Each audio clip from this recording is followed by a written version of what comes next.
warahmatullahi wabarakatuh. Perkenalkan, nama saya Nur Hikmah dan di sini saya akan menjelaskan mengenai materi aswajah yang saya akan highlight, yaitu ibadah.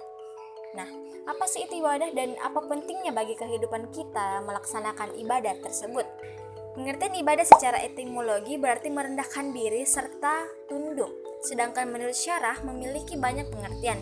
Namun salah satu diantaranya adalah merendahkan diri kepada Allah Subhanahu wa Ta'ala dan merupakan ketundukan atau kepatuhan yang paling tinggi pada Allah Subhanahu wa Ta'ala. Hakikat ibadah atau intisari ibadah yaitu melaksanakan apa yang dicintai dan diridhoi Allah Subhanahu wa Ta'ala dengan penuh ketundukan dan kepatuhan. Lalu, kenapa kita harus melaksanakan dan apa tujuannya dalam hidup ini?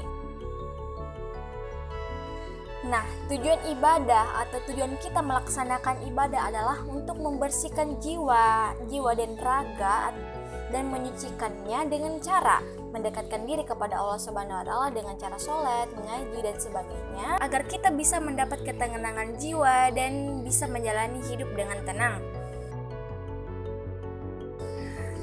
Iman dengan ibadah memiliki hubungan kausalitas atau sebab akibat, di mana iman seseorang tersebut dapat dilihat dengan kuantitas ibadah orang tersebut, di mana semakin tinggi dia beribadah atau semakin rajin dia beribadah, maka level keimanannya akan semakin meningkat. Ibadah dari berbagai segi, yaitu pertama dari segi ruang lingkupnya.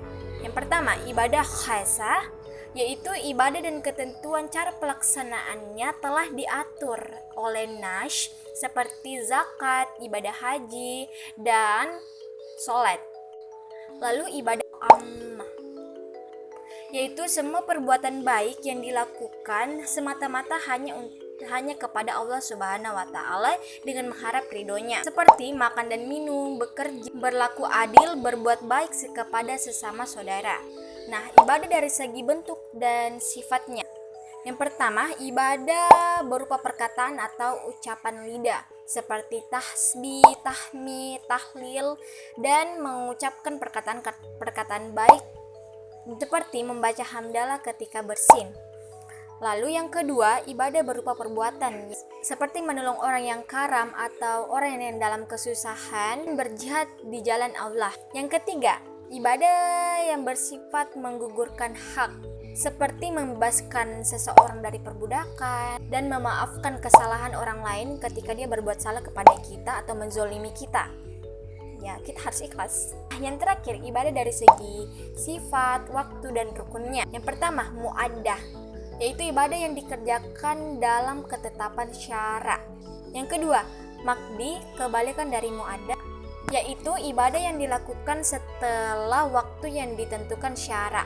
Dan yang ketiga, mu'ad, yaitu ibadah yang dilakukan sekali lagi dalam waktunya untuk menyempurnakannya. Misalnya melakukan sholat berjamaah, tarawih yang di bulan puasa sekarang, kita melaksanakan sholat Jumat bagi kaum laki-laki dan lain sebagainya.